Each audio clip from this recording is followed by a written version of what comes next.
Hi everyone, welcome to my presentation on how students' time is spent in the classroom, whether they are engaged or disengaged.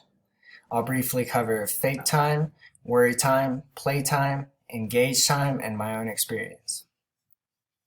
The disengaged student is going to find a way to do something that engages them. This may look like fake time, and that's the teenager's ability to tactfully position themselves to appear attentive, and this gives them the ability to do whatever they want to do in the classroom.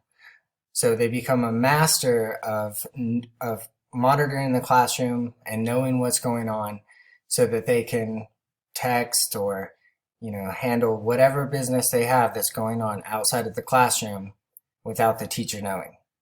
So whatever they're doing, they're like Denise Pope here, they're doing school, they're going through the motions of school, monitoring the teacher in the classroom in order to complete any sort of personal work they have that's more important than what's going on in the classroom. I saw this as potentially a clue for worry time and playtime. In worry time, students spend their time worrying and strategizing about non-academic matters. In playtime, students may appear as though they're engaged in working actively, but actually be off topic, and similarly, they have the ability to tactfully shift back and forth whenever the teacher comes around. So with both of these, those are obviously going to play into fake time. The student finding a way to do something that engages them when they're disengaged in the classroom. Engaged time, on the other hand, is whenever the student has agency and voice and they are part of the discussion. So agency and voice are integral components to get a student engaged in the classroom. Agency is the ability to enact change and to change one's own environment. Voice is one's right to express themselves and the right to be heard. So these are the students' ability to be seen and heard, and students want to be seen and heard. So they want to be known as themselves, as who they are and what they bring to the classroom, not how they're perceived or any sort of misconception that may come from assuming someone is anything. So teachers need this knowledge to create the bridges between their students and course content.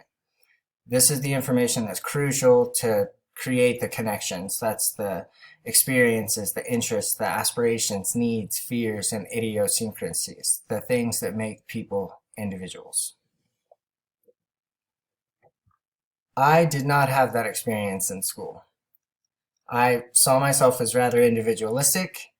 Through middle and high school, my main focus was breakdancing. I like to think I was very good at it. From 7th grade on, I was sponsored and I traveled regularly, mostly in Texas, but throughout the United States, the West Coast. And that was how, weekends were spent. My week was spent preparing or resting or getting ready for that, but my teachers never knew that. So school for me was another resting place. It was a place to think and to master my craft. I saw dance having two crucial components, and that's visualization. That's the ability to do something in your mind before you do it physically, and then the physicality of actually translating that vision in your mind into movement. I mastered my visualization in geometry. I have vivid memories of geometry class, but they are all breakdancing memories. I mastered all my moves in gymnastics. My gymnastics coach made fun of me for breakdancing, but I love that class because I got so good at some really, really hard moves. So for me, fake time, worry time, playtime, they were engaged time, but they were my time. So just remember, this is the students' time, and that's what we have to do is play into their goals. Thank you for watching.